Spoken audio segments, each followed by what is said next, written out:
Can you fire an employee for trashing your company on Facebook? That's the key question in what could be a groundbreaking case for labor law and social media law. Social media law, that's a whole new realm. The National Labor Relations Board is accusing the company American Medical Response of Connecticut of illegally firing an employee for criticizing her supervisor in posts on the Facebook website. The government agency claims the dismissal violates federal law. Joining us now from Washington is attorney Seth Berenzweig. He specializes in federal labor and employment law and has been named a top attorney by Washington Magazine and a legal elite by Virginia Business Magazine. So, Seth, congratulations on that.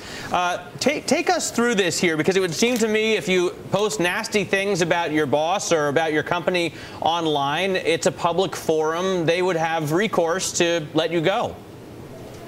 Well, this is a huge development that just happened a couple of days ago. The National Labor Relations Board announced that it's prosecuting a lawsuit against the Connecticut company because it terminated this individual for having these comments on Facebook. And it's very interesting because the National Labor Relations Act does restrict companies and their ability to discipline and terminate employees for freedom of speech, for work-related speech related to the terms and conditions of employment. Ironically, this individual had comments posted on the internet that really were very derogatory in nature, referred to her supervisor as a psychiatric patient, and ironically this kind of speech, and this will be an issue at the January hearing coming up, it really appears that this speech may very well not be protected under federal law. I mean, Seth, where do you draw the line? I mean, what if this person had printed up a flyer or put around a petition? Where would that fall under the law?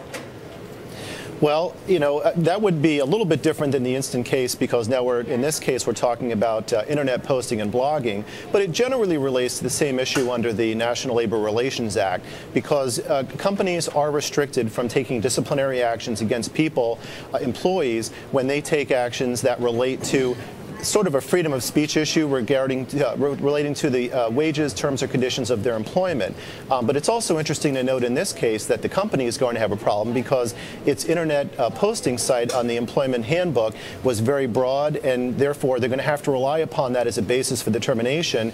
And ironically, therefore, they may lose a case regarding facts and speech that may not be protected under federal law to begin with. Seth, I don't know how familiar you are with Facebook, but each member has his own wall, and he can limit that to only his sort of group of friends that can see the wall. Right. So if it were the case that you printed some kind of comment on that sort of forum, it's only available to your friends and sort of blocked to the public, would that be a different case?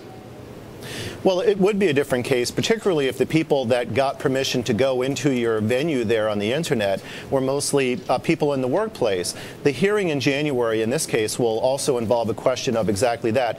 How many people on this posting, how many people that had privity to this were people within the workplace? I would suspect that there were a number of people on there, just given the nature of Facebook and social media, that were not in the workplace, and therefore it's going to be harder for that person to say that this was internal office communication related to the terms and conditions of her employment. I wonder, social media law, it's kind of weird to read that phrase, but is this a new new kind of law, a new practice that a lot of lawyers could go into and make it a lucrative practice?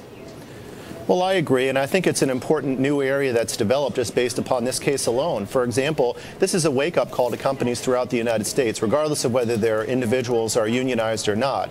The internet is the new water cooler, and that's where people are going to be communicating. So this is an important area of the law. I agree with you, and I think it's important for companies to really update their employee handbooks and policies, because if they don't do it, then they're really going to be giving up a lot of their ability and agility to be able to take care of that kind of an issue. Definitely finding our way through this one. Hey, Seth, thank you so much. Seth Berenzweig.